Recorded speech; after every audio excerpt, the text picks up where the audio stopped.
Semoga kita semua akan mendapatkan syafaatnya. Amin.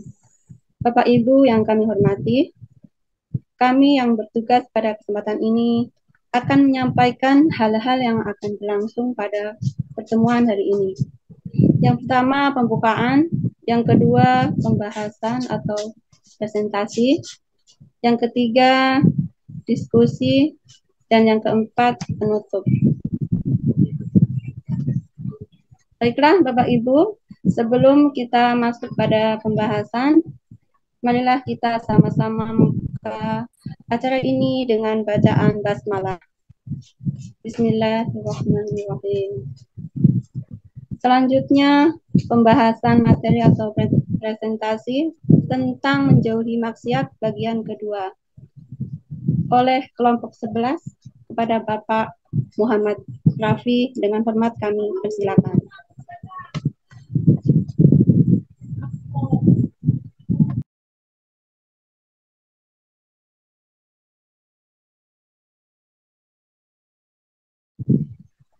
Silakan Bapak Muhammad.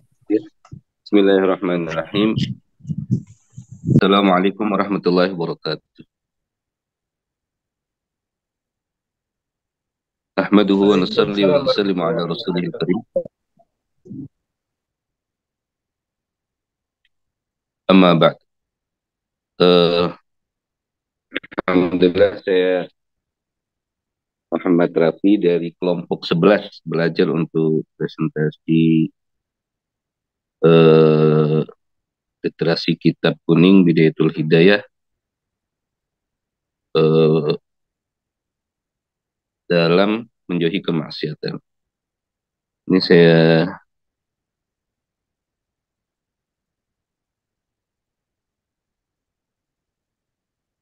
setting.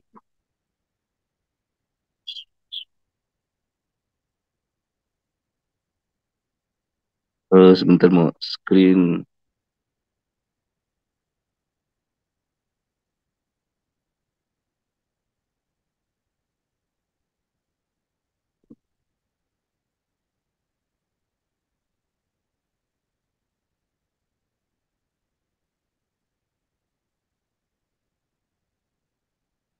Sudah tampil di layar belum? Sudah Pak, ada. Alhamdulillah. Saya langsung mulai ya. Bismillahirrahmanirrahim. Asalisu al-ghibah. Ini perkara-perkara yang dijauhi. Yang ketiga dari kemaksiatan lisan adalah ghibah. Ihfaz lisanaka minal ghibah. Ihfaz, jagalah lisanaka, lisan kamu minal ghibati, dari perbuatan ghibah. Kalau ghibatu, maka ghibah asyaddu, lebih berbahaya, min salasina zinatan, daripada 30 perbuatan zina fil islami, dalam agama Islam. Kadzalika, begitulah al-khabaru, dalam hadis diterangkan. Ini diantaranya maksudnya lebih besar daripada 30 perzinahan dalam Islam. Ini maksudnya supaya seseorang itu merasa ghibah ini suatu dosa. Makanya baginda Nabi tekankan sekali bahwasanya ini bahayanya ghibah ini lebih daripada 30 perzinahan dalam Islam. Seorang ulama katakan bahwasanya ini kalau ghibah itu hak adami, permasalahannya dengan sesama orang Islam. Tapi kalau zina, ketika orang ini bertaubat sungguh-sungguh kepada Allah, maka Allah akan ampuni dosanya. Tapi kalau ghibah, dia harus selesaikan kesalahan dia kepada orang yang dia ghibah. Wa makna ghibah, dan maknanya ghibah, antadhkura insanan, kamu menyebutkan seseorang bima, dengan perkara, Yakrahu yang dia tidak menyukainya, lau sami'ahu kalau dia mendengar. Fa anta maka kalau kamu berbuat seperti itu, muktabun adalah orang yang berbuat riba, zalimun yang zalim. Wa in kunta walaupun adanya berita yang kamu sebutkan tadi, shadiqan adalah betul. Wa iyaka dan jauhilah oleh kamu wa ghibatal qurra'il mura'in. Ghibahnya orang-orang ahli berbicara al-mura'in yang mereka ini eh, ingin diperlihatkan oleh orang lain. Wahwa ghibahnya orang-orang ahli bicara itu bagaimana? Bi antuf hima dengan gambarannya mereka memberi suatu kalimat yang memberi kepahaman al-maksuda yang maksudnya mingka dari kamu min ghairi tasrihin dengan tanpa suatu kejelasan. Fatakulu maka kamu mengatakan aslahahullahu semoga Allah memperbaiki dirinya wa qad sa'ani dan sungguh dia telah menyusahkanku ma perkara jaro yang telah terjadi alaihi atasnya wa ghammani dan membuat aku jadi risau. Fa'as'alu maka aku minta Allah kepada Allah ayuslihana untuk memperbaiki kami wa iyahu dan dirinya. Ini maksudnya contohnya eh, misalnya ada suatu orang yang sudah masyhur dia terkena berbuat keburukan, maka terkadang ada ucapan-ucapan seperti mudah-mudahan Allah beri hidayah kepada dia. Sungguh kejadian tersebut merisaukan kita. Nah, kalau kata Imam Ghazali, perkataan seperti ini adalah perkataan yang ghibah tapi tidak secara langsung. Bahkan ini mengandung dua keburukan. Fa inna hadza jam'un. Maka sesungguhnya kalimat ini mengumpulkan baina khabithaini di antara dua keburukan. Ahaduhuma yang pertama al-ghibah. Ghibah yang pertama. Idh hasala bihi tafahum. Idh hasala apabila terhasil bihi dengan kalimat tersebut at-tafahumu kefahaman mengenai orang yang disebutkan tadi. Wal akhar kemudian yang kedua yang lainnya tazkiyatun nafs. Ini sama saja merasa dirinya bersih, wasana'u dan pujian alaiha atas dirinya, bitaharruj dengan menyalahkan wassalahi dan mendoakan kebaikan. Imam Ghazali sangat menyarankan tidak seperti itu. Kalau misalnya ingin benar-benar mendoakannya, maka Imam Ghazali lanjutkan walakin dan tetapi ingkana maksuduka kalau maksud kamu min qaulika dari ucapan kamu aslahahullah semoga Allah memperbaikinya, ini maksudnya doa adalah doa, fad'ulahu maka doakanlah untuknya fisirri dalam keheningan, maksudnya bukan di khalayak ramai. Ini yang pertama.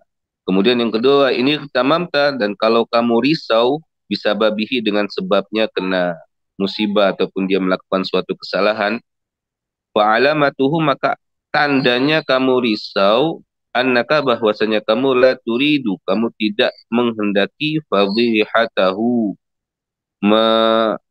menjabarkan aibnya wa idharu aibihi dan menjelaskan aib seseorang tadi. Wa fi idharika maka dalam bentuk menjelaskannya kamu al-ghamma kerisauan kamu bi'aibihi dengan aibnya seseorang itu, izharun adalah sama saja menjelaskan bi'aibihi kepada aibnya. Jadi kalau ada ucapan seperti itu ya, kalau kata Imam Ghazali, kalau benar-benar mudah-mudahan Allah beri hidayah ya, kalau mau doa ya doa jangan di bareng-bareng orang,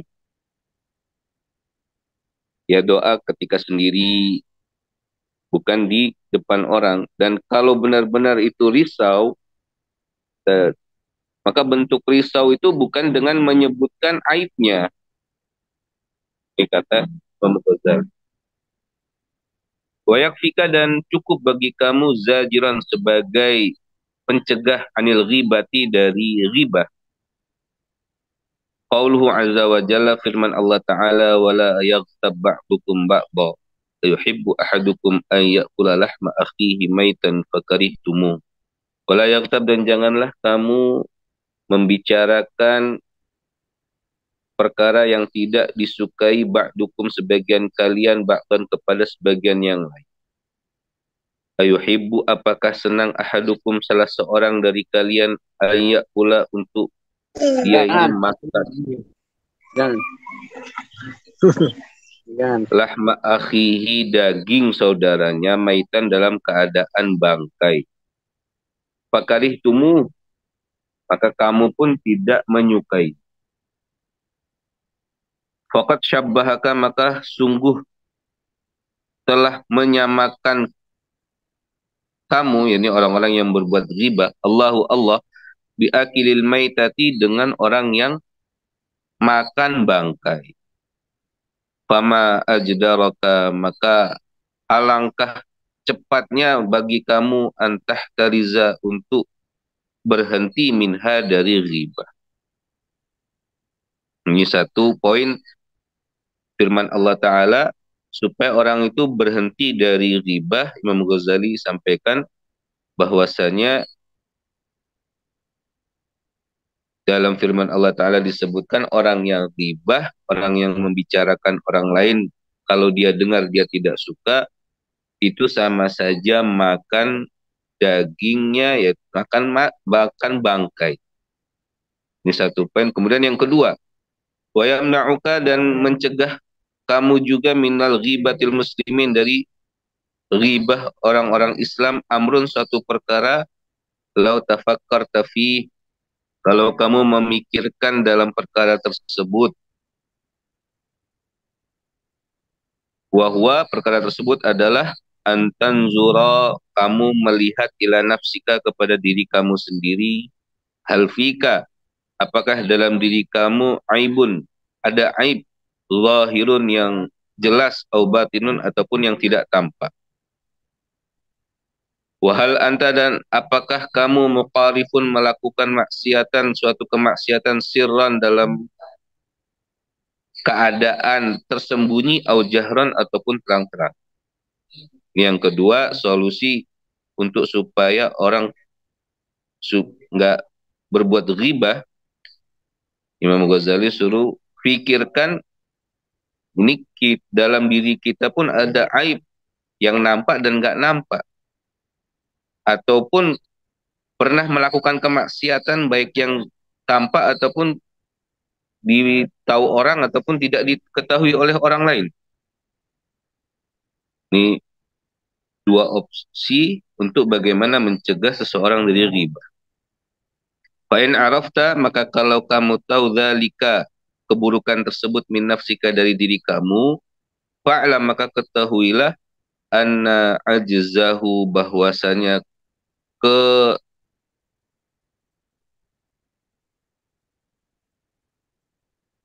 anna ajzahu, bahwasanya kemalangan seseorang yang berbuat maksiat tadi, anit tanazuhi, lemahnya dia dari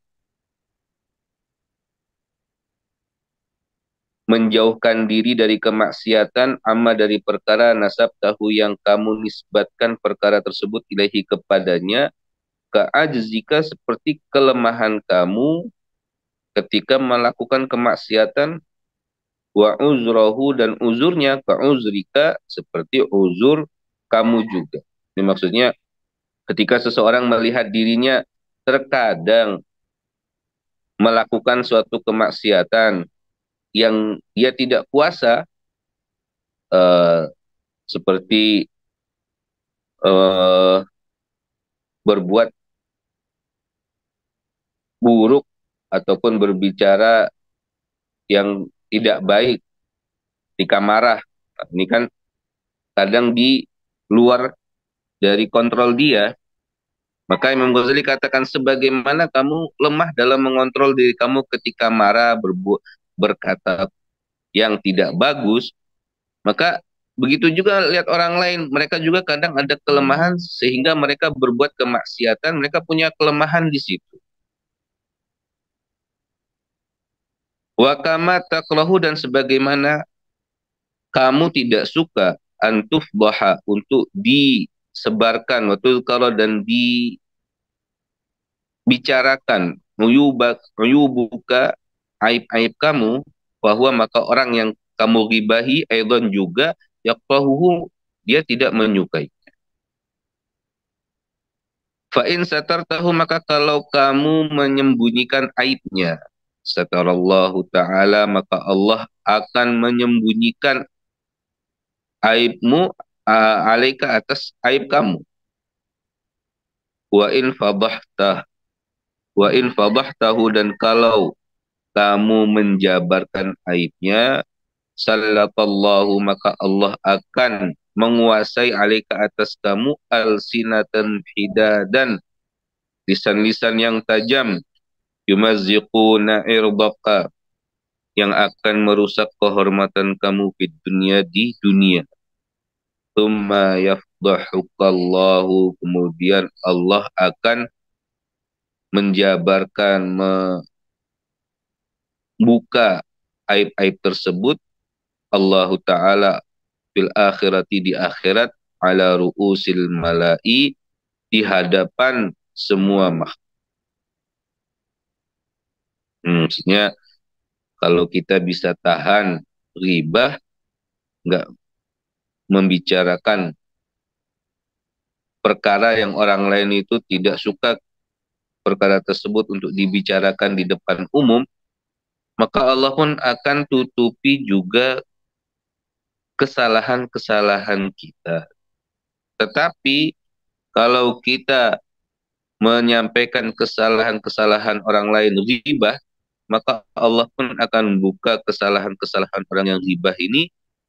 Allah buat orang lain untuk menggibahi diri kita di dunia, sebelum nanti di akhirat Allah akan buka aib-aib orang yang ghibah di hadapan semua makhluk.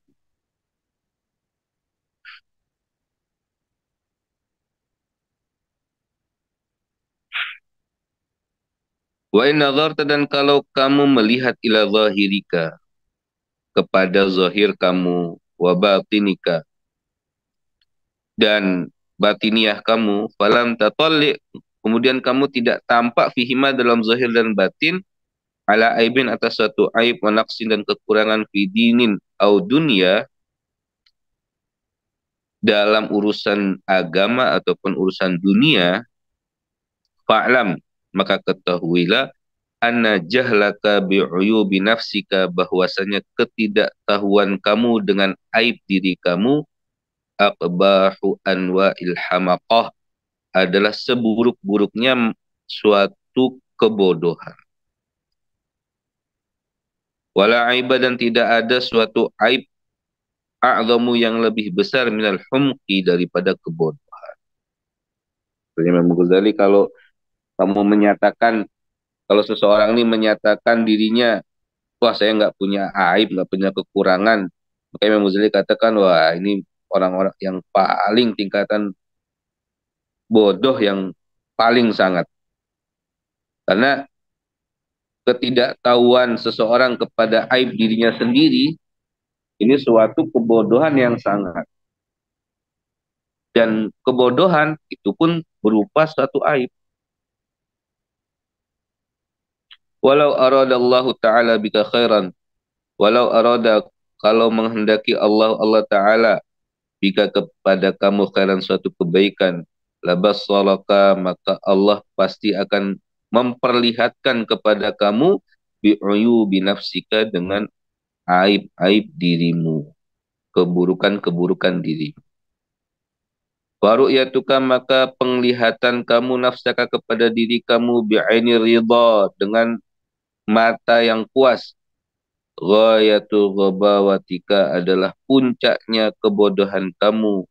wa muntaha jahlika, dan puncaknya ketidaktahuan. Summa in kunta, kemudian kalau adanya kamu shadiqan, betul fi zannika, dalam persangkaan kamu, maksudnya Imam Ghazali katakan, oke, kalau kamu benar-benar memang dalam diri kamu nggak ada keburukan, fashkurillah, maka harusnya kamu bersyukur kepada Allah alaihi atas nikmat tersebut. Wala tufsidhu, jangan merusak nikmat tersebut bisal binas, dengan menjelek-jelekkan manusia, watamat mudi, dan berkumur-kumur bi'a'radihim, dengan kehormatan mereka. Maksudnya membicarakan aib-aib manusia. Fa inna dzalika, maka sesungguhnya kalau kamu melakukan yang demikian, maksudnya oh dia eh, wah, diri saya nggak ada kekurangan kok, tapi masih riba, maka sesungguhnya yang demikian itu, perbuatan ribah itu, min a'zamil uyubi, termasuk aib yang sangat besar sekali. Pembahasan ribah selesai. Kemudian ar-rabi'u, yang keempat, al-mira'u,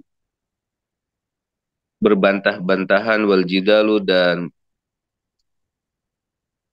adu argumentasi, wa munaqasyatun nasi, dan perdebatan di antara manusia, fil kalami, dalam ucapan. Fadzalika, maka yang demikian itu, intinya perdebatan tadi, fihi, di dalamnya, idzaun, ada menyakitkan lil mukhatabi, kepada orang yang diajak bicara, wa tajhilun, dan menjadikan bodoh lahu, kepadanya, wa ta'nun, dan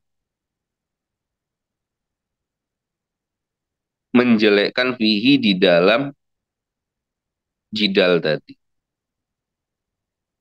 Sedangkan juga dalam jidal tadi itu, wafihi, dan dalam jidal, dalam perdebatan tadi, tanaun, ada pujian ala nafsi, atas dirinya, wa tazkiyatun, dan melebihkan laha, kepada diri, bimazidil fitnati, dengan lebihnya kepintaran, wal ilmi, dan pengetahuan.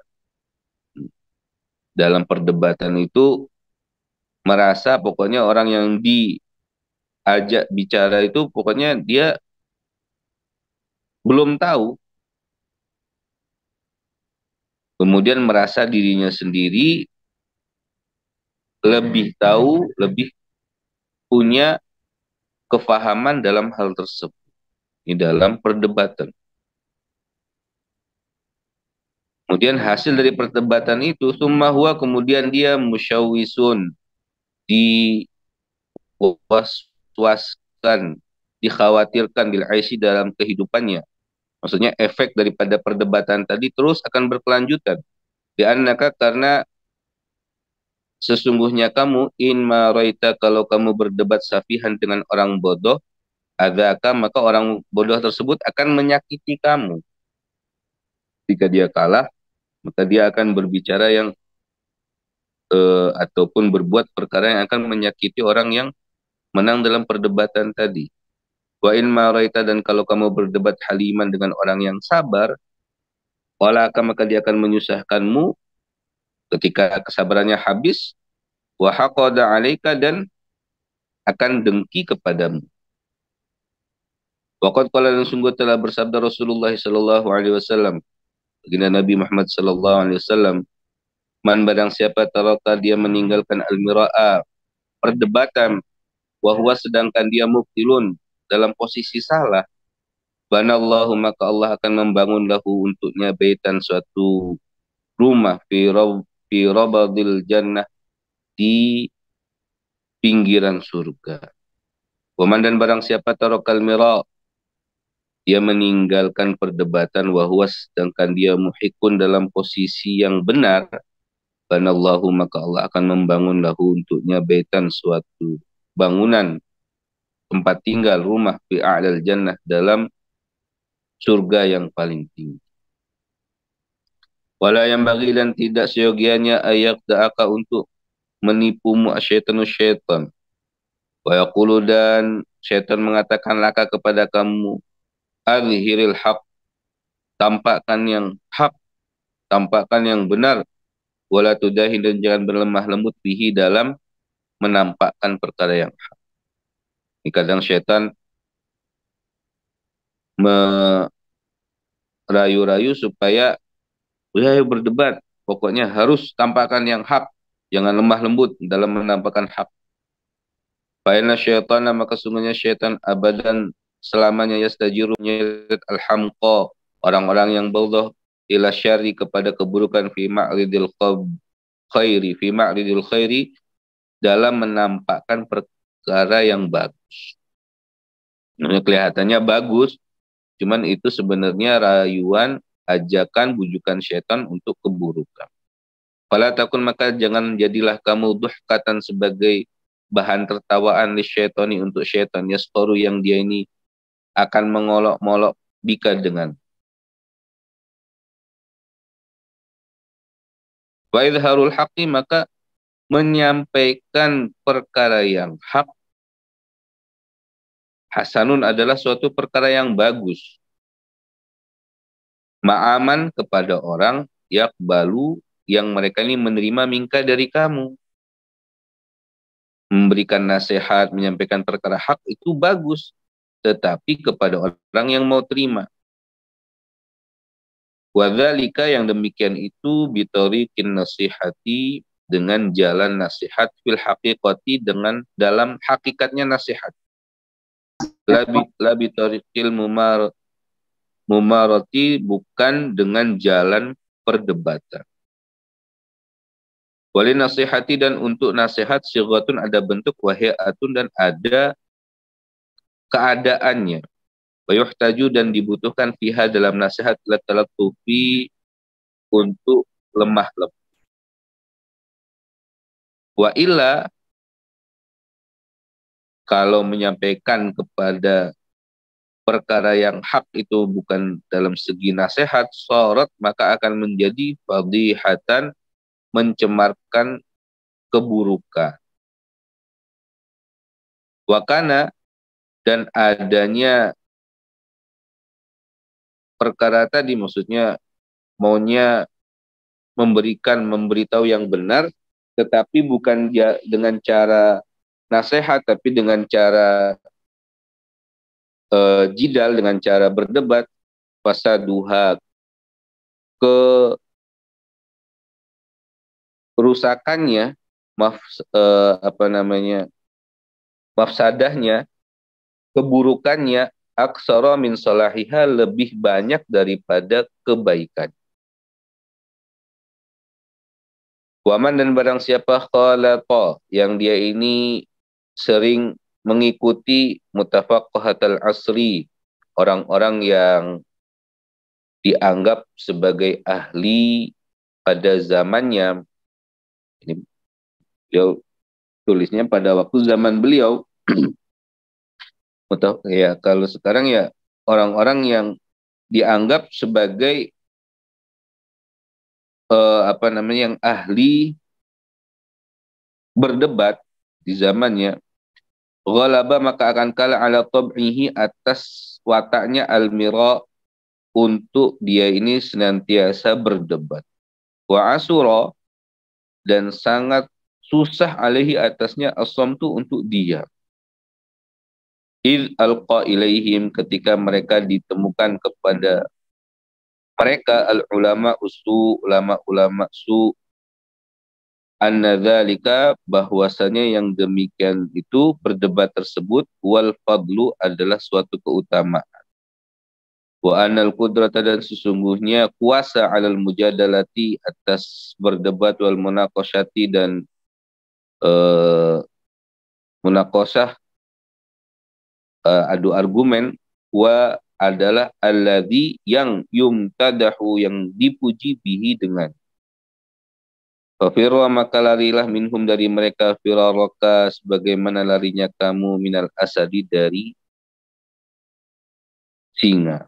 Wa'alam, dan ketahuilah, anal mira'a, bahwasanya berdebat, sababul makti, adalah penyebab kemurkaan, indallah, di sisi Allah, wa indal khalqi, dan di sisi makhluk Allah.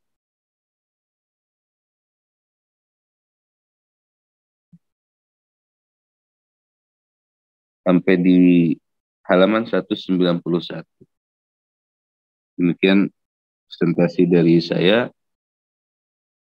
Monggo Ibu moderator.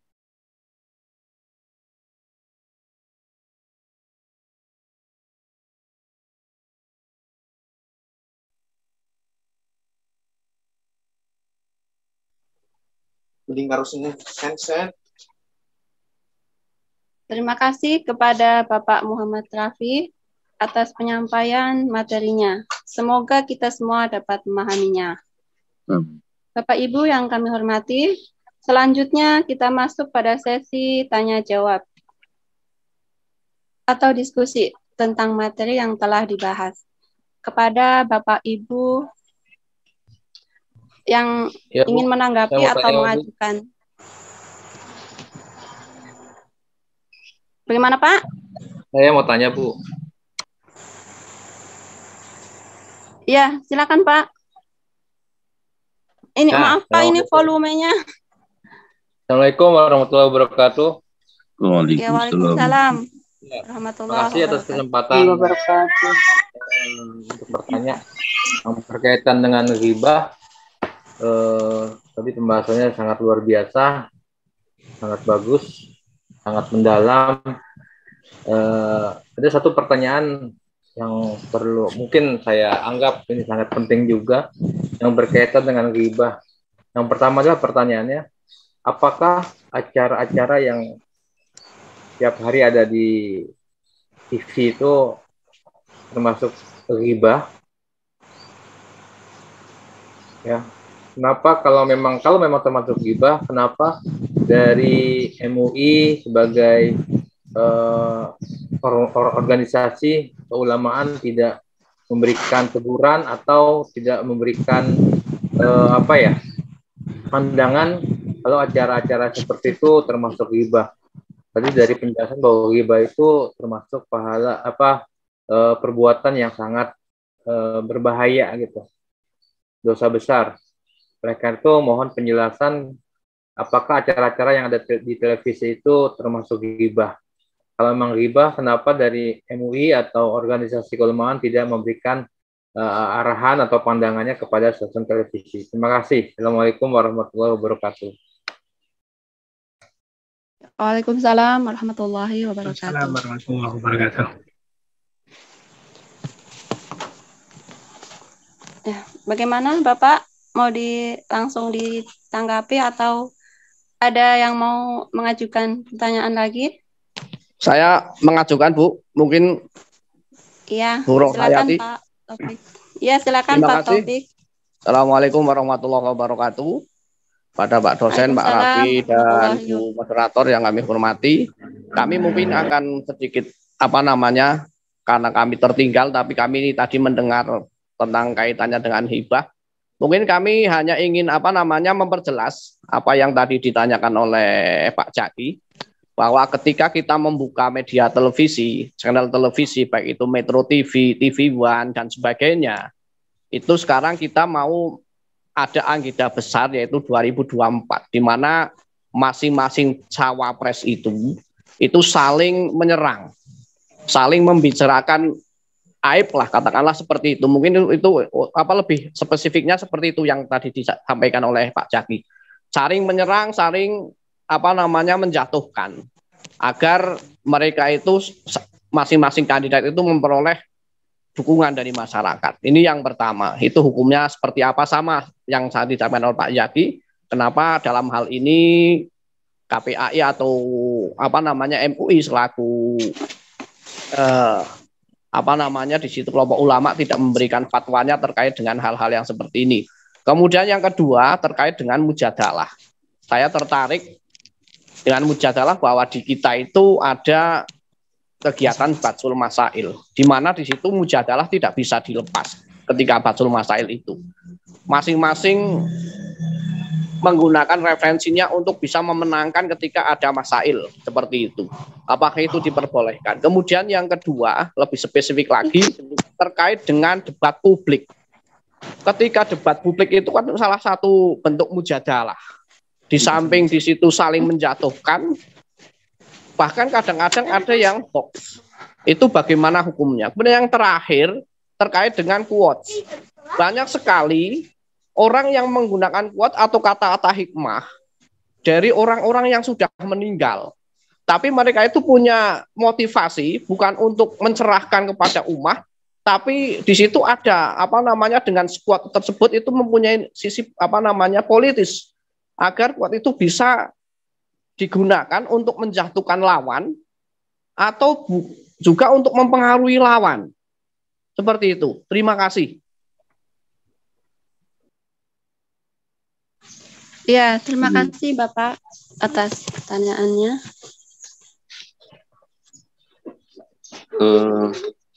Gimana barangkali ada satu-satu dibahas ya? Dijawab. Pada Bapak, silakan Pak, ditanggapi atau Assalamualaikum warahmatullahi wabarakatuh. Waalaikumsalam warahmatullahi wabarakatuh. Dalam pembahasan ghibah yang pertama ini ada beberapa perkara ataupun keadaan yang mana membicarakan kesalahan seseorang itu diperbolehkan dalam hal tersebut. Pertama, ketika laporan kesalahan orang lain kepada hakim ataupun kepada kepolisian misalnya, maka itu ya harus dilaporkan apa adanya kalau kesalahan orang tersebut. Ini yang pertama. Kemudian yang kedua, ketika dalam suatu rapat ingin memperbaiki suatu kesalahan orang dalam anggotanya, maka itu diperbolehkan untuk disebutkan kesalahan tersebut. Kemudian yang ketiga, ketika minta bertanya kepada seorang ulama mengenai suatu hukum, ini nanti bagaimana kalau perlu diceritakan kesalahannya, maka di situ boleh untuk menceritakan kesalahan tersebut. Kemudian yang keempat, supaya memberikan arahan kepada orang-orang banyak, supaya orang-orang lain itu tidak melakukan perbuatan yang salah seperti itu. Kemudian yang kelima, boleh menyebutkan kekurangan ataupun kekurangan seseorang itu apabila dia memang disifati dikenal dengan nama tersebut, misalnya siapa itu Zainal Jangkung ataupun Zainal Pendek, yang memang orang misalnya banyak nama Zainal, ada Zainal yang pendek ataupun itu Zainal yang hitam, dengan yang seakan-akan kalau dibilang ke orang lain akan tidak senang. Kemudian boleh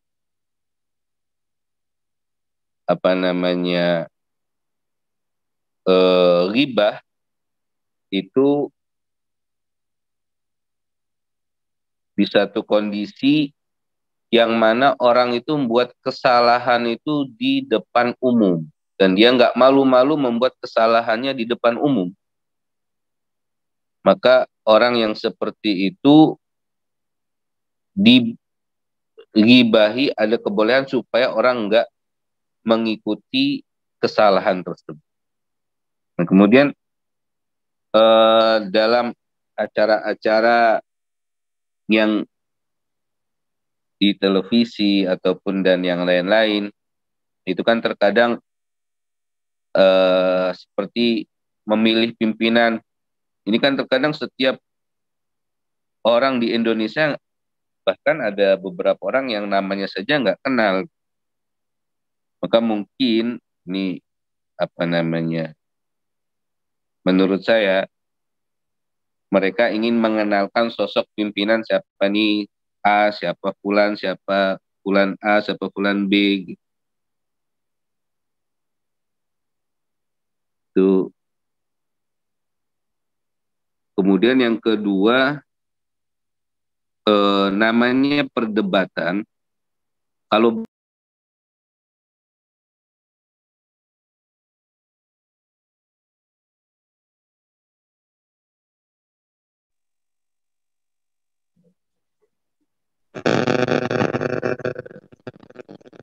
Mikrofonnya Pak Raffi. jadi Rasul Masail itu di pondok pesantren untuk menentukan bagaimana seseorang ini bisa mencari jawaban dari telaah kitabnya. Nah, tetapi kalau yang di debat publik itu saya belum bisa menjawab. Cuman yang seperti itu ya tadi dari kata Imam Ghazali itu bisa menyebabkan saling menghinakan, saling yang hendaknya ya dijauhi yang seperti itu. Demikian dari saya. Assalamualaikum warahmatullahi Waalaikumsalam.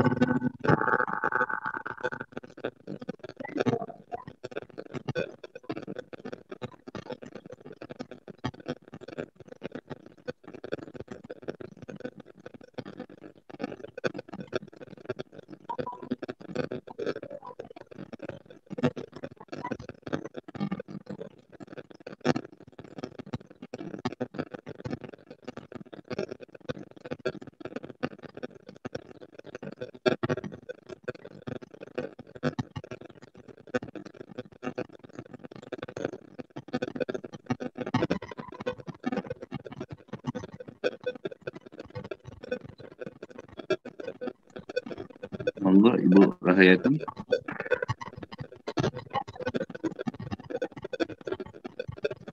Suaranya nggak jelas, suaranya. Nggak ada ya.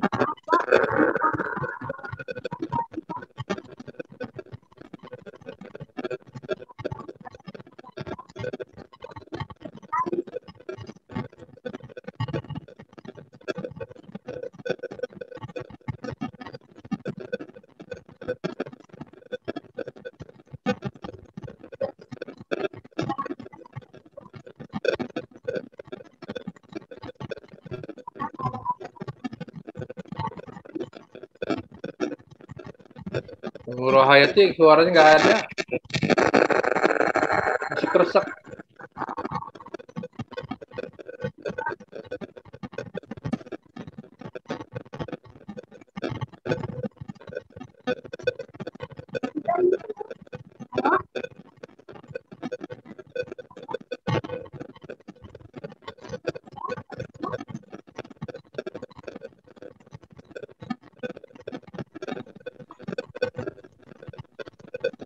Sinyal kurang kuat, Bu. Videonya di stop dulu aja, videonya.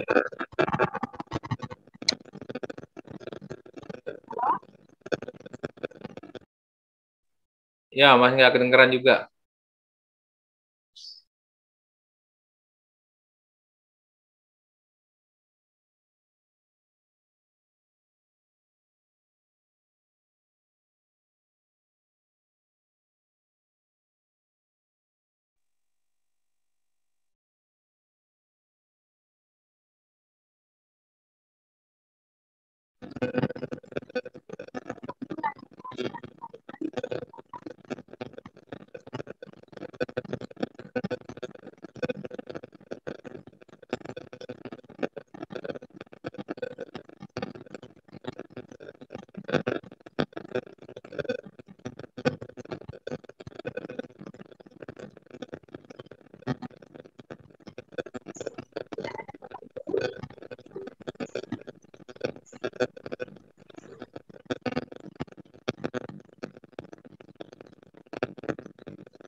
Silakan lanjut yang mau menambahkan.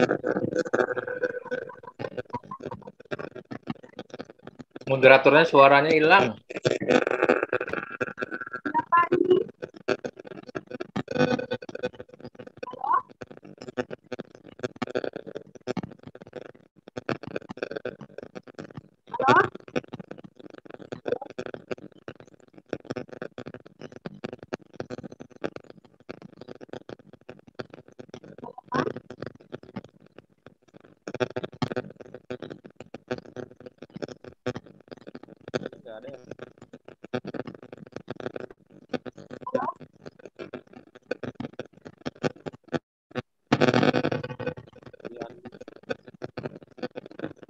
Pak Nafis, dipesan bisa dilanjutkan. Pak Raffi, lanjut Pak Raffi. Langsung diambil alih aja Pak Raffi. Gimana Pak? Gimana?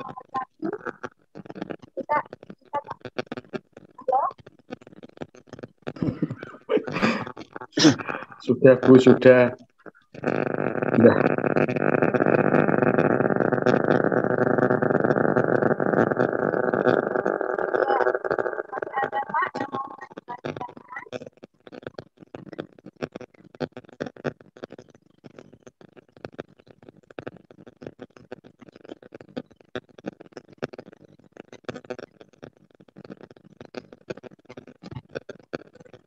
Yang lain tadi mungkin mau bertanya tuh, mungkin Bu Rohayati tadi mengatakan kayak gitu tuh.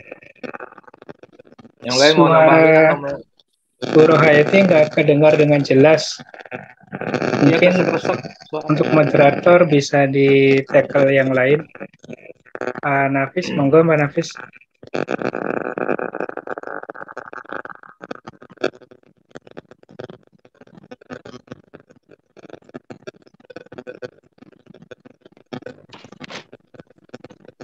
Anggota kelompoknya siapa aja anggota kelompoknya? Mungkin yang lain bisa bantu. Iya, gimana Bu? Ya, bisa didengar suara saya? Ada cuman nggak jelas. Ini mungkin signal, Pak.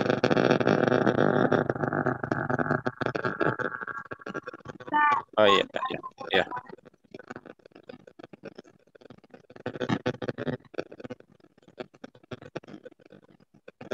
Itu di unmute aja dulu kayaknya ya.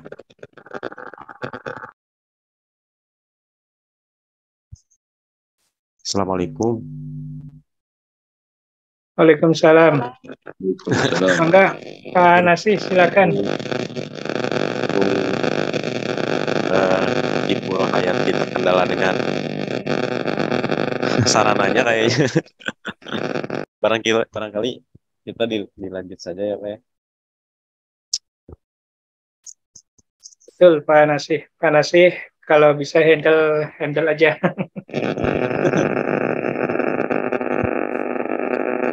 Ya, insya Allah. Ya di backup Pak Nasi. Insya Allah. Rohayati. Ya, kita lanjut saja barangkali ya, saudara-saudara. Ya, silakan. Dilanjut saja Pak, barangkali ada yang mau menanggapi terkait jawaban dari Pak Nafis, atau barangkali ada teman-teman yang mau menambahkan terkait jawaban dari pertanyaan-pertanyaan yang disampaikan oleh Pak Nafis. Mohon izin untuk menanggapi Pak. Mungkin tambah-tambah gitu. Siap Pak Nafis, monggo waktu dan tempat dipersilahkan. Oke, Assalamualaikum warahmatullahi wabarakatuh. Waalaikumsalam. Warahmatullahi wabarakatuh. Waalaikumsalam. Ya, ini kan berbicara tentang jidal atau miro atau apalah gitu ya. Jadi kalau melihat Ghazali sendiri itu kan ke tasawuf gitu ya, ke akhlak gitu. Jadi apapun yang namanya perdebatan, apapun yang namanya diskusi gitu, yang di situ melahirkan sebuah keangkuhan, melahirkan sebuah ngeh untuk pendapatnya, lebih-lebih di Bahsul Masail dan lain-lain, di situ sampai gontok-gontokan gitu. Apapun bentuknya, kalau yang namanya jidal, dia meninggalkan jidal itu, Allah akan membangunkan bangunan di surga. Itu benar, itu yang salah, apalagi yang benar gitu. Jadi apapun, kalau ilmu ulama-ulama tasawuf sangat tidak menganjurkan yang namanya diskusi maupun jidal yang di situ melahirkan di dalam hatinya sebuah keangkuhan, sebuah paling benar dan lain-lain, itu di dalam ilmu tasawuf pun memang harus dijauhi.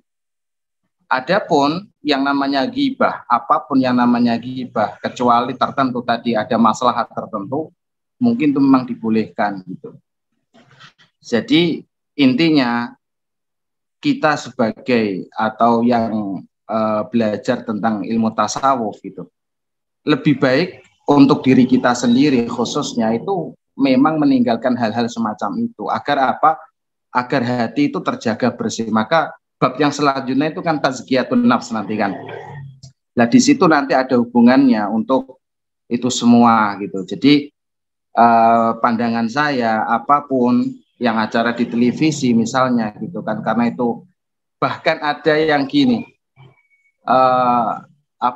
pansos atau apa yang memang sengaja dia menceritakan atau menyebarkan dirinya sendiri agar dia ratingnya lebih tinggi, itu meskipun hal-hal semacam itu dan efek dari orang lain pasti akan menggibahnya gitu lah.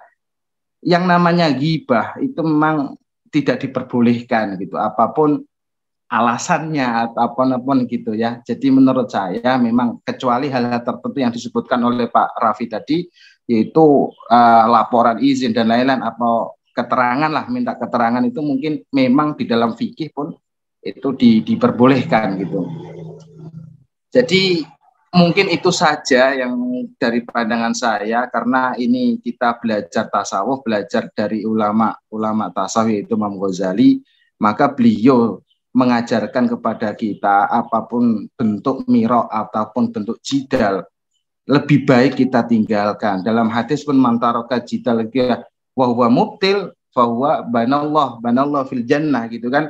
Itu dalam hadisnya kan begitu. Jadi Imam Ghazali mencoba untuk memberikan pengalaman beliau sampai ke martabat itu kepada kita-kita agar kita membenahi gitu, khususnya mungkin di dalam manhajnya orang Nahdlatul Ulama, salah satu ilmu imam tasawuf kita ya Imam Ghazali kan gitu. Jadi sayogjanya apapun bentuk dari miro atau bentuk dari jidal dan dia lebih diutamakan untuk ngalah diam, itu lebih baik bagi dirinya gitu. Sekian mungkin tambahan yang sederhana itu dari saya agar mengisi waktu nggih. Mungkin ada yang lain, silakan. Dari saya terima kasih. Assalamualaikum warahmatullahi wabarakatuh.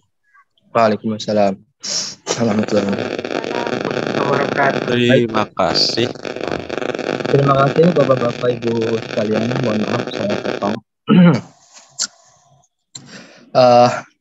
Saya menyimak dari awal sampai akhir mengenai ijtinabul ma'asyi ini.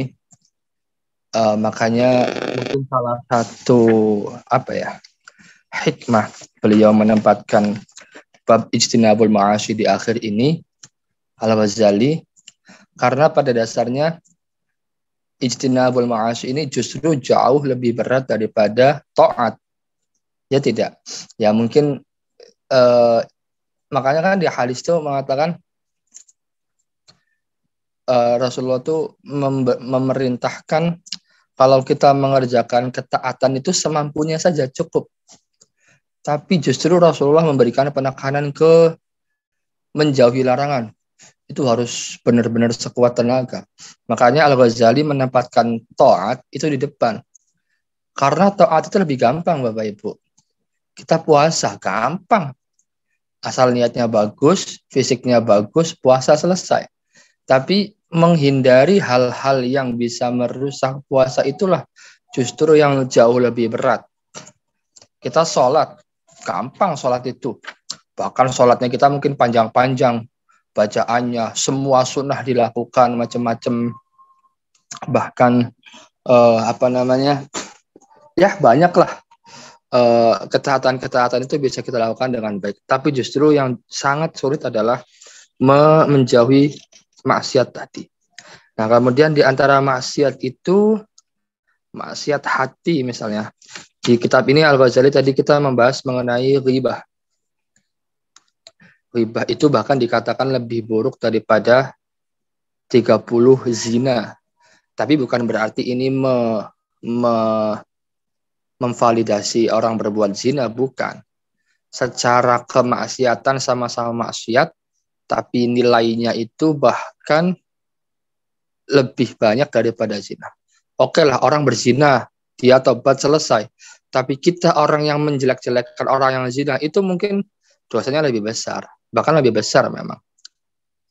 Nah, di sini dikatakan ghibah artinya ketika seseorang menyebutkan atau mengatakan sesuatu yang kalau perkataan itu dia dengar, dia pasti tidak suka. Jadi kalau kita mengatakan sesuatu kepada tentang orang yang kalau kita ngomong dia pasti tidak suka, itu bisa disebut ghibah. Dalam artian orang yang dikatakan itu, diceritakan itu tidak ada di hadapan kita. Dan kalau misalnya ternyata meskipun itu benar, kita tetap dianggap zalim, menganiaya. Tadi menarik misalnya bahwa apakah perdebatan-perdebatan di muka publik itu bisa dikategorikan, misalnya tadi jidal ya. Kita mau ke pembahasan misalnya seperti ini. Apakah semua ghibah itu bermasalah misalnya? Ghibah itu kan jelas. Tadi ayatnya wala yaghtab ba'dukum ba'dha ayuhibbu ahadukum ayyakula lahma akhihi maitan fakarihtumuh. Jangan sekali-kali ngerasani, kalau kata orang Jawa, orang ngerasani sesama kamu sendiri. Masa iya kamu senang? Kira-kira begitu ya. Masa iya kamu senang makan daging saudara kamu yang dalam keadaan bangkai? Yang kamu pasti nggak suka makan bangkai. Jadi dianalogikan seperti ini. Kalau kita membicarakan seseorang, kejelekan seseorang, entah jelek atau yang tidak jelek sekalipun, itu kita tahu bahwa kejelekan itu adalah sesuatu yang bangkai. Nah, kalau bangkai itu kan tidak boleh dimakan. Tapi karena kita membicarakan dia, kita sedang memakan bangkai. Allah telah menyerupakan kita orang yang berghibah itu seperti memakan bangkai. Maka kita harus mencegah itu. Nah, tadi di sini misalnya ada juga misalnya kalau kita ingin mengkoreksi seseorang, istilahnya kan di sini wa iyyaka wa ghibatal qurra'il mura'in wa huwa bi an tufhimal maqsuda minka min ghairi tasrihan fataqul aslahahu Allahu wa qad sa'ani ma jara alaihi wa ghammani fa'as'alullaha ayyuslihana wa iyyah.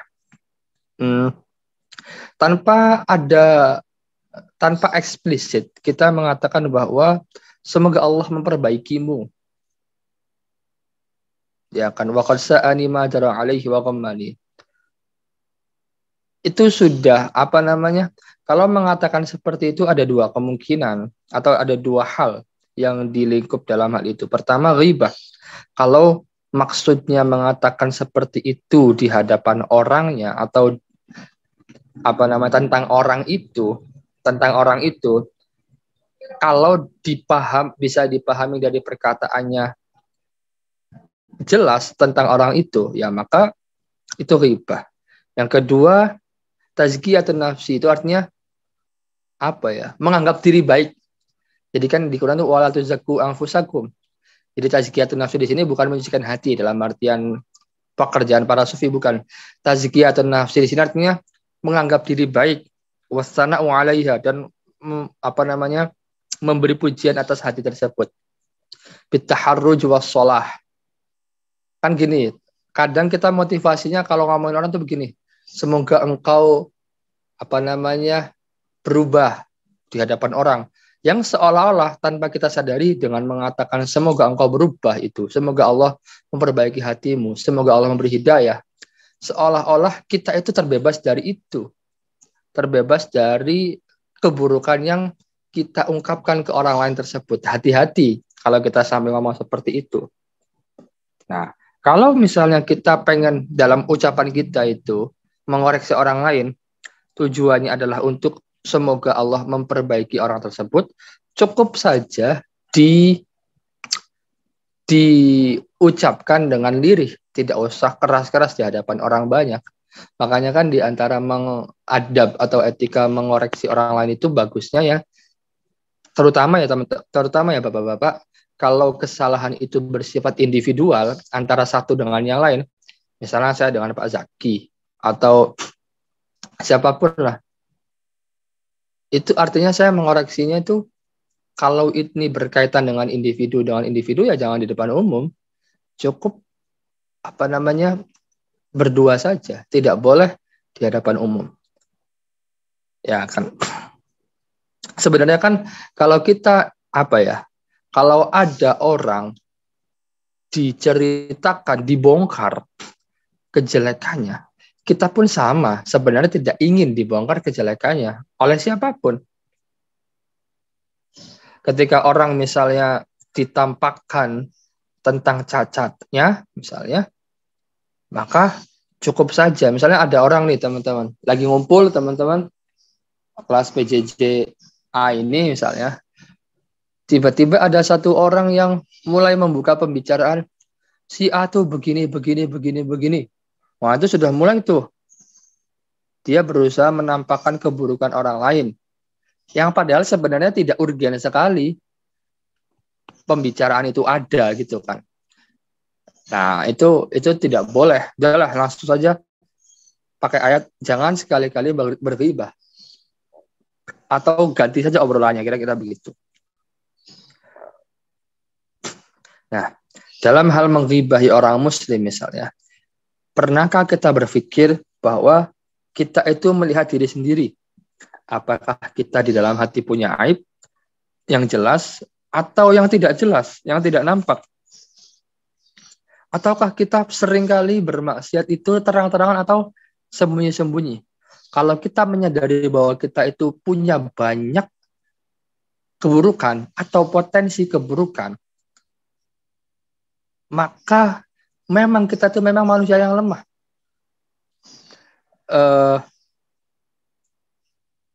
Fa'alam anna ajzahu 'anit tanazzuh amma nasabtahu ilahi ka'ansik. Kan gini teman-teman. Ada orang, dia itu ternyata nggak bisa berbuat baik. Akhirnya dia sering berbuat buruk. Coba analogikan ke diri kita. Dia itu tidak mampu menahan diri dari perbuatan buruk. Itu sebenarnya kita juga sama. Kita sangat mungkin kita itu lemah, tidak bisa menahan diri dari perbuatan buruk. Kalau tidak salah ya, di kitab Hikam itu Imam Ibnu Athaillah mengatakan, ya Allah, bagaimana mungkin aku bisa menolak keburukan yang aku sendiri memang tidak mampu untuk menahannya. Itu Ibnu Athaillah menyadari bahwa manusia itu punya potensi, bahwa dia itu juga punya kelemahan untuk menolak berbuat maksiat. Yang artinya kalau kita sadari kita masih punya banyak potensi maksiat, ya sudah, tidak usah ngomongin maksiatnya orang pun tanya. Artis sekalipun ya, artis itu kan atau ya selebritis kebanyakan kan kalau tidak khamr ya zina, itu pasti buruk teman-teman. Itu pasti buruk. Sudahlah, hal-hal yang sudah jelas keburukannya tidak usah kita bicarakan lagi. Mereka itu memang lemah untuk dalam hal itu. Nah, kita juga punya potensi lemah dalam menolak berbuat maksiat. Jadi daripada sibuk ya, misalnya ibu-ibu ngerumpi, ngeributin siapa itu artis-artis yang cerai lah, selingkuh lah, apalah, itu kan jelas-jelas buruk ya. Ya sudah, memang mereka tidak mampu untuk menahan itu. Ya sudah. Takutnya kalau kita terlalu banyak membicarakan hal itu justru nanti di masa depan akan berbalik kepada kita. Untuk hal yang kecil saja mungkin kita akan lebih parah dari mereka. Kira-kira begitu ya tuh. Jadi fa'alam anna ajzahu 'anit tanazzuh, ketahuilah bahwa kelemahan seseorang dalam menghindari amma nasabtahu, apa yang kamu nisbatkan padanya, ilaihi ka'ajzika, sama seperti kamu lemah juga. Wa 'udhruhu ka'udhrika, udhurnya mereka juga sama seperti udhurnya kita. Jadi kalau mereka tidak mampu menahan maksiat, kita pun seringkali tidak mampu menahan maksiat. Cuma kita saja tidak merasa, wah kita bangga, kita kuliah PAI, kita tuh bersih gitu kan. Kadang-kadang rasanya gitu. Jangan bergaul sama anak-anak teknik lah, apa sih dia tuh suka mabok, itu kan kita tanazzuh. Tazkiyatun nafsi, artinya menganggap diri suci, wala tuzakku anfusakum. Kata Quran itu kan jangan sekali-kali menganggap diri kita suci. Jadi sudahlah, hal-hal yang jelas baik ya baik, yang sudah buruk ya tidak perlu dibicarakan. Nanti mengungkit-ungkit, nanti membanding-bandingkan. Padahal kita sendiri punya potensi besar untuk kesulitan misalnya menolak maksiat. Tapi kita tidak merasa saja, kita merasanya oke-oke saja. Bahkan kalau misalnya, kalau kita bisa menutup, kan gini, di hadis itu banyak, kalau kita mampu menutup aib seseorang, Allah pun akan menutup aib kita. Dan sebaliknya, kalau kita membongkar aib seseorang, Allah pun akan membongkar aib kita. Dari mana saja. Dari mana saja. Makanya, begini teman-teman. Kalau kita tahu teman kita punya aib, misalnya cuma kita satu-satunya yang tahu, sudahlah. Dan kalau dia menyesal, tidak melakukan lagi, sudah simpan rapat-rapat bahwa teman kita punya aib. Selesai. Cukup kita tahu bahwa kita harus menutup dia. Ya tadi, sebab bisa jadi di masa depan, kalau kita, ternyata dia gitu aja kok nggak bisa, maksiat gitu loh. Wah, ternyata gitu aja dia, apalah.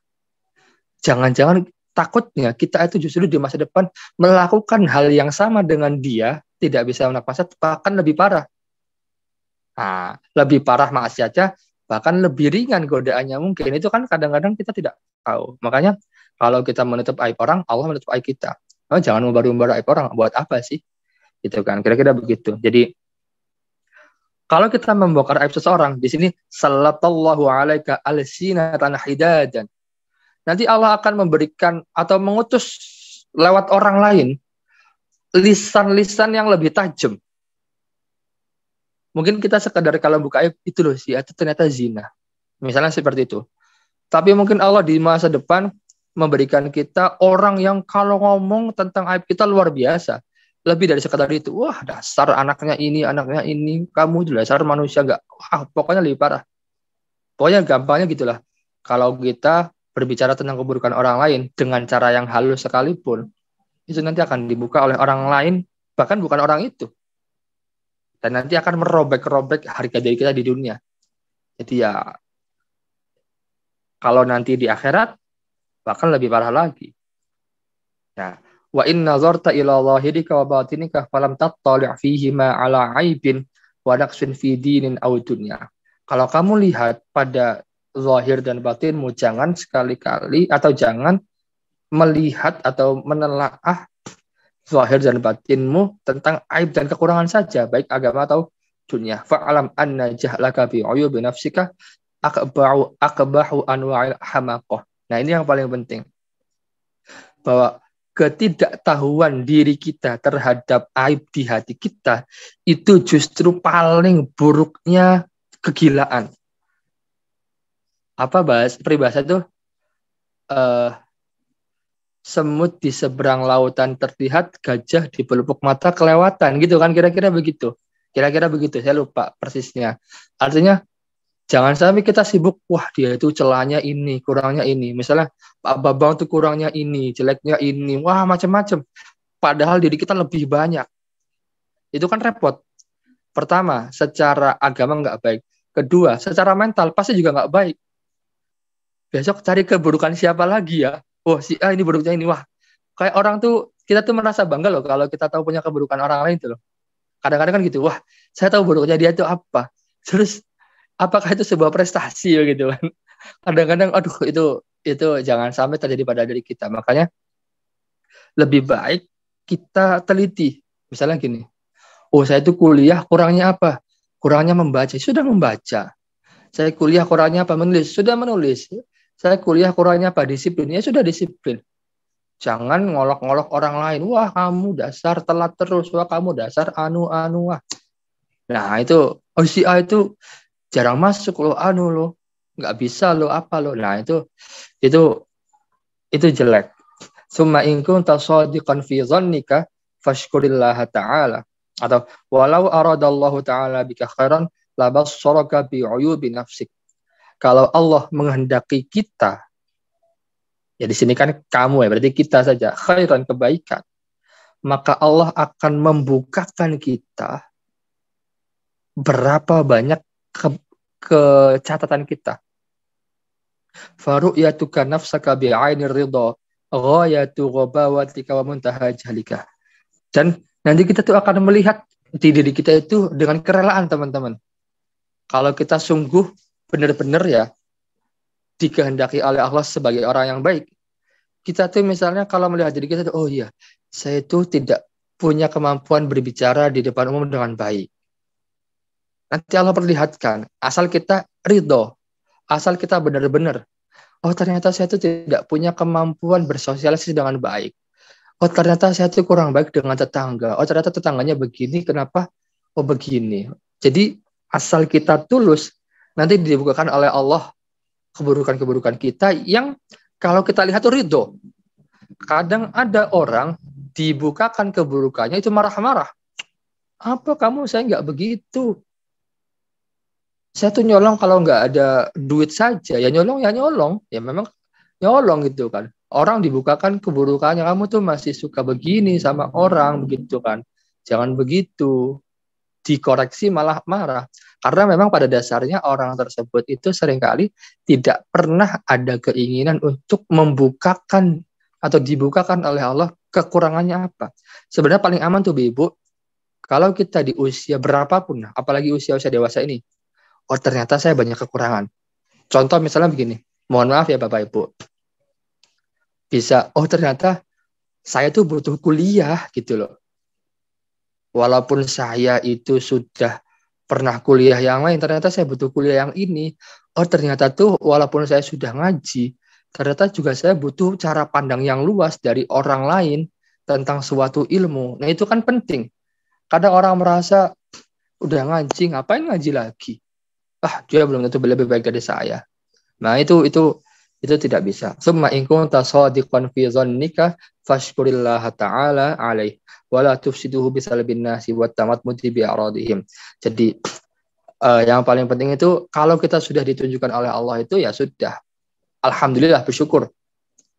Jangan sampai orang lain yang menunjukkan keburukan kita. Cari sendiri. Kemudian ada jidal atau mujadalah dan munaqashatun nas fil kalam. Ini ya Bapak Ibu, misalnya acara TV atau hiburan kita itu memang banyak yang mengandung unsur-unsur demikian. Dalam artian ketika di depan publik itu, ketika berbicara atau diskusi, fokusnya adalah menjatuhkan subjek atau orang, bukan beradu gagasan. Nah itu seringkali yang harus kita hindari, terutama misalnya di musim-musim pemilu seperti ini ya Bapak Ibu. Kadang-kadang kita tuh begini, orang entah calon bupati, entah calon presiden, itu kita bela mati-matian di depan kita, di depan orang lain. Misalnya Pak Bambang pro kubu A, Pak Zaki pro kubu B, debat tuh macam-macam. Bagus A lah, B lah, macam-macam. Dibela mati-matian, anu.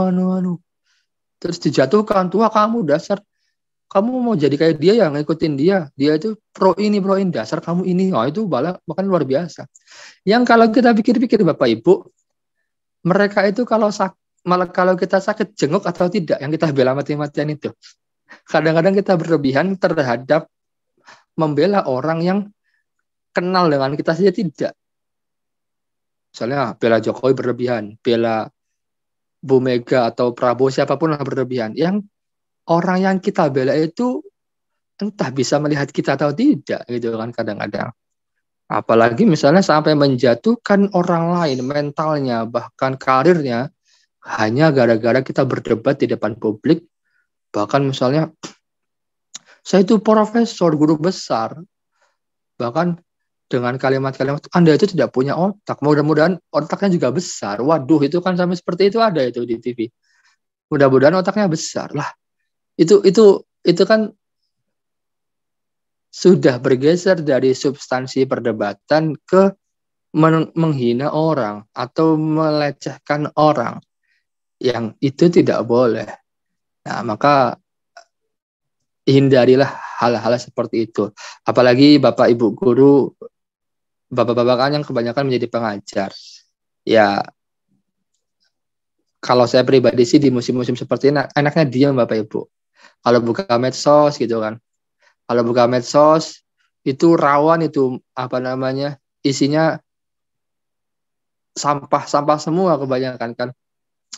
Jadi kalau kita buka medsos itu Bapak, kita sedang diuji literasi kita. Kita itu kan buru-buru men-share daripada menelaah sendiri. Nah, itu yang bahaya. Kalau kita buru-buru men-share, kemudian orang yang di-share itu nggak terima, ngajak kita ribut, wah bahaya lagi. Bahaya lagi. Makanya kalau ditanya misalnya soal pilpres, pilihannya apa? Atau pilbub gitu misalnya. Ya rahasia daripada memancing perdebatan. Kecuali Anda tim sukses. Terserah gitu kan. Tuh, kira-kira jadi di sini kan fala tuzakku anfusakum huwa a'lamu biman ittaqa. Jangan sekali-kali nganggap diri kita bersih. Allah itu lebih tahu siapa yang paling bertakwa. Nah, itu. Jadi ghibah dan juga miro jidal di hadapan orang banyak itu salah satu hal yang bahkan begini Bapak Ibu.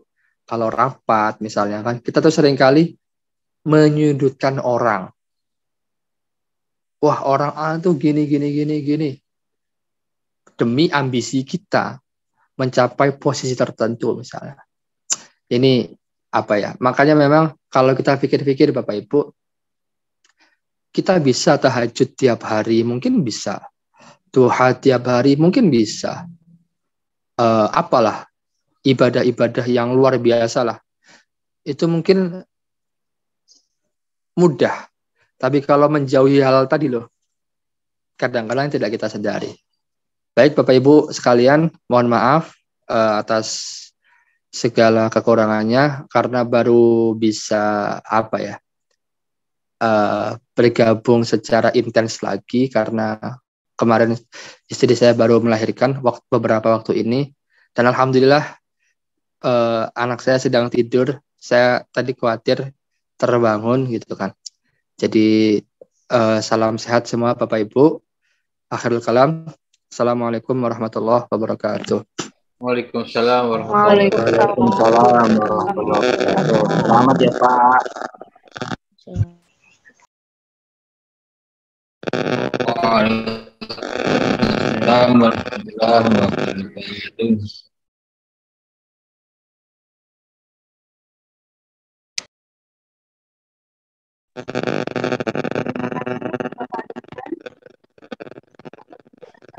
Suaranya nggak jelas Bu Rohayati.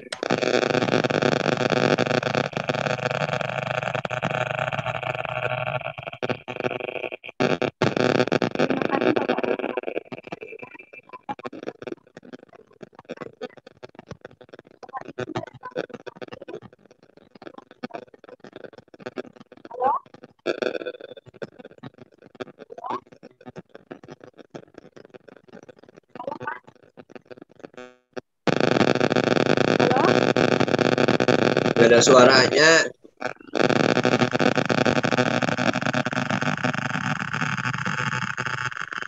Nur Hayati suaranya hilang. Resek-resek saja. Suaranya nggak ada, Bu. Ya, yang lain bisa dibantu. Kanasi dibantu, Kanasi. Di backup Kanasi. Terima kasih pada Pak dosen yang telah menyampaikan penjelasannya. Kedengaran Pak, Bapak Ibu? Ada. Ya, kedengaran. Jelas. Kalau bisa on cam, Pak.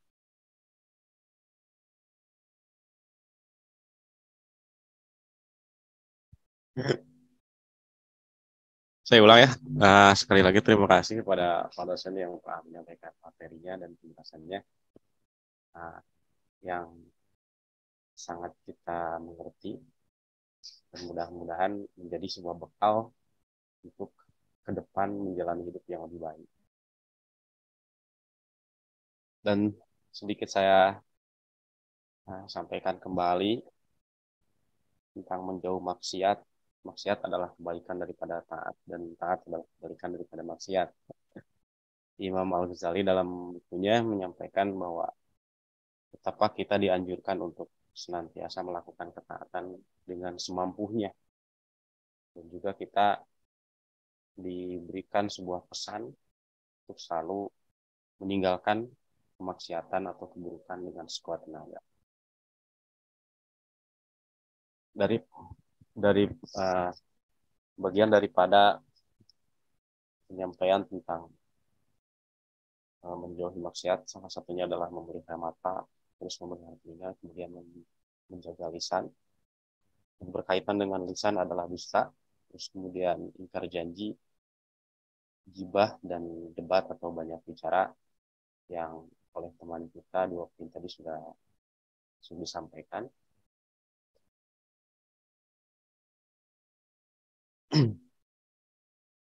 Tentang gibah tentu kita sudah paham berkaitan dengan surat Al-Hujurat ayat 12 yang menekankan bahwa sebuah larangan dan janganlah sebagian kamu menggunjing sebagian yang lain. Sukakah salah seorang di antara kamu yang makan daging saudaranya yang sudah mati? Maka tentulah kamu merasa jijik kepadanya. Itu adalah salah satu dalil sebagai menguat tentang betapa kita dilarang bergibah, gitu ya. Terus selanjutnya mengenai tentang gibah atau debat dan banyak bicara yang bertujuan untuk menyudutkan seseorang, hal itu sangat tidak diperbolehkan, apalagi ditumpangi dengan kepentingan yang akan menguntungkan pribadi. Barangkali itulah teman-teman yang bisa saya sampaikan. Mohon maaf bila banyak kekurangan. Saya tutup dengan doa. Rabbana atina fid dunya hasanah wa fil akhirati hasanah wa qina adzabannar. Assalamualaikum warahmatullahi wabarakatuh. Waalaikumsalam warahmatullahi wabarakatuh. Waalaikumsalam. Waalaikumsalam warahmatullahi wabarakatuh.